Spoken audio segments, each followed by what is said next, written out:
Hello and welcome to this lesson. In this video, we are going to learn about energy and energy changes in a system, so let's get started. What is energy? For any work to be done, energy is required. For example, when we walk, the energy for that walk is supplied by our body through a process called respiration, where glucose combines with oxygen to produce energy for our body's cells.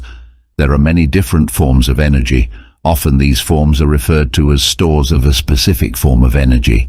Kinetic energy is one form of energy that is stored in an object by virtue of its motion. When an object of mass m moves with a velocity v, its kinetic energy is calculated as half times the product of its mass and the square of its velocity. Gravitational potential energy is another common form of energy. When an object on Earth moves against gravity, it gains gravitational potential energy. It is the product of the object's mass, the gravitational force per unit of mass, and the distance or the height gained by the object. To understand kinetic energy and gravitational potential energy in depth, please watch the exclusive video on both these topics. Elastic potential energy is the energy stored in elastic objects like springs. When a spring is stretched, it undergoes elastic deformation and gains elastic potential energy. It is calculated as half times the product of spring constant and the square of the extension due to force applied by the weight. There are many other types of energy stores. Some of them are shown here. For example, when a liquid is heated, its temperature rises and it is said to have gained energy into its thermal energy store. We will cover some of these as we talk about transfer of energy between these stores. We have now learned about many different forms of energy, but do you know what that energy is used for? The simple answer is, it is used for doing work. In this example, a man is doing the physical work of pulling an object and his muscles are providing energy for this work. This energy then produces the force that moves the box. When the box moves, it gains kinetic energy.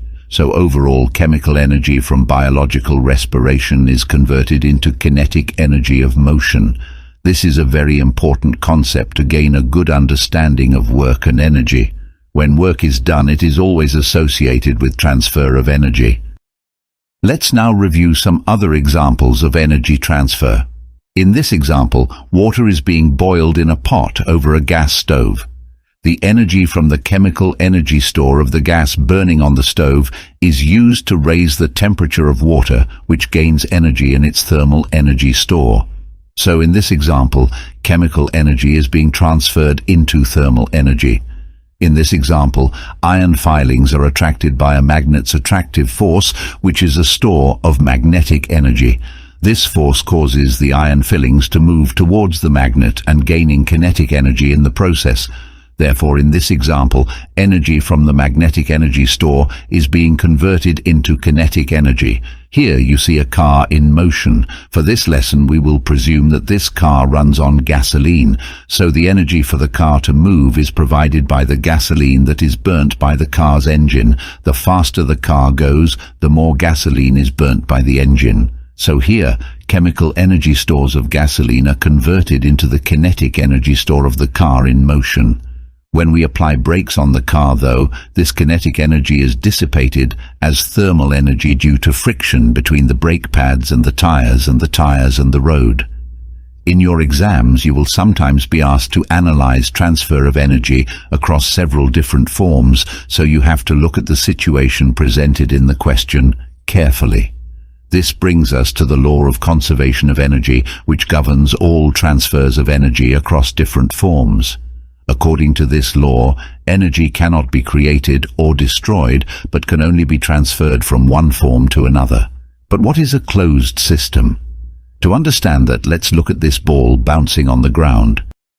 Let's now use this figure to analyze what happens when this ball drops from a height onto the ground and bounces back.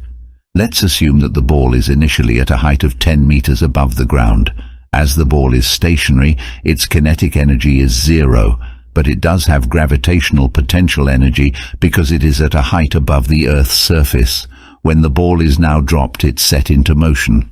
The energy for this motion comes from the ball's gravitational potential energy store, which is converted into kinetic energy as the ball moves down. When the ball touches the ground, all its gravitational potential energy has been converted into kinetic energy. Because of the impact on the ground, some of the ball's kinetic energy is dissipated as thermal energy and sound energy. It also loses some energy due to air friction. The remaining kinetic energy causes the ball to bounce back up. When this happens, kinetic energy is once again converted into gravitational potential energy as the ball rises up after the bounce. When all the kinetic energy is used up, the ball reaches its maximum height and then begins to fall again due to gravity. This process of bouncing continues until all the energy is dissipated. So that brings us back to the question of what are open and closed systems. In physics, a system is described as anything that is being observed while everything else is considered as environment or surroundings. In our example, we are observing the bouncing ball, so we can consider that to be our system. An open system is one that can freely exchange energy with its surroundings. For example, in this case, while the ball's potential energy and kinetic energy remains with the ball and keeps getting converted from one form to another, the ball does interact with its environment when some of the energy of the ball is dissipated as thermal energy as it hits the ground, so energy is lost to its surroundings. Because the ball interacts with its surroundings through energy transfer, we consider it to be an open system. However, if we hypothetically imagine our system to be this ball bouncing inside a perfectly insulated glass box, it will then become an example of a closed system, as energy will not be able to escape or enter the glass box. In reality, it's near impossible to create an artificially closed system. However, in physics, we consider our universe to be a natural closed system, so in terms of conservation of energy, the energy inside our universe is constant. Now let's bring these energy transfers to life through this problem. The question says, if the ball weighs 100 grams, what is the gravitational potential energy of the ball when it's dropped? Let's solve this. We know EP equals mgh. M is given in grams, so we have to convert it into kilograms.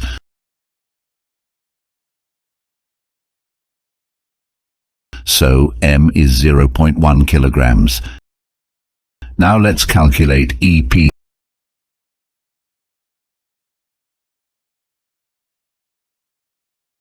So EP comes out to 9.8 Newton meters, which is also written as 9.8 joules.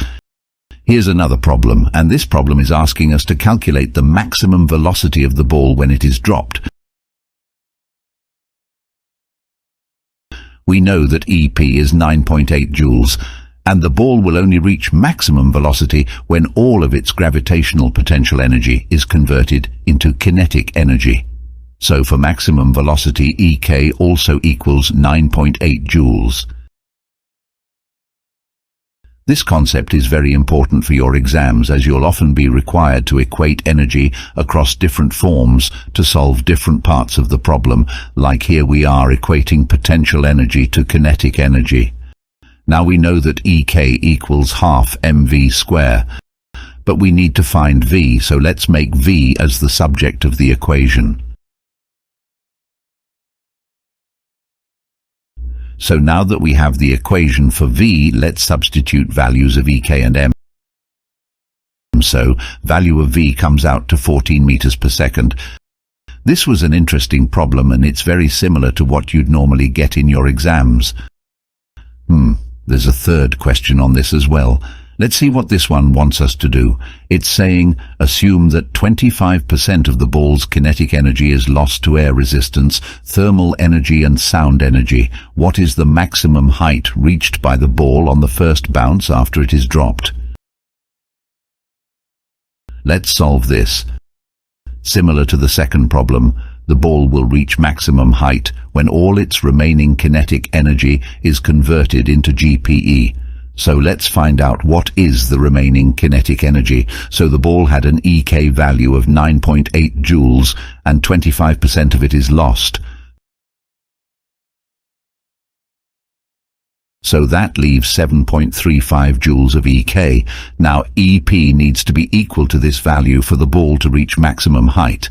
And we know EP equals mgh. So let's first make h the subject of the equation.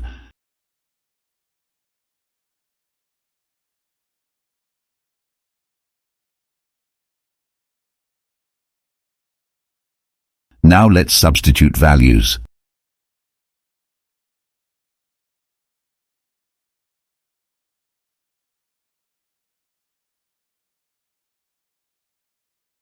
So h comes u to 7.5 m, which is the maximum height reached by the ball on first bounce. I hope we are done with all the problems now. There's one more. This is a question on springs. A spring has a spring constant of 10 Newton per meter. Its normal length is 10 centimeters. After a weight is attached to it, the spring deforms to a length of 12 centimeters. Calculate the gain in elastic potential energy of the spring. Let's solve this problem. We first need to find the extension E of the spring, which will be the deformed length of 12 centimeters minus the normal length of 10 centimeters. Now E is in centimeters, so we need to convert it into meters. Now we know that for a spring, ES equals half KE square. We calculated E and K as 10 newtons per meter, so let's substitute these values in the equation.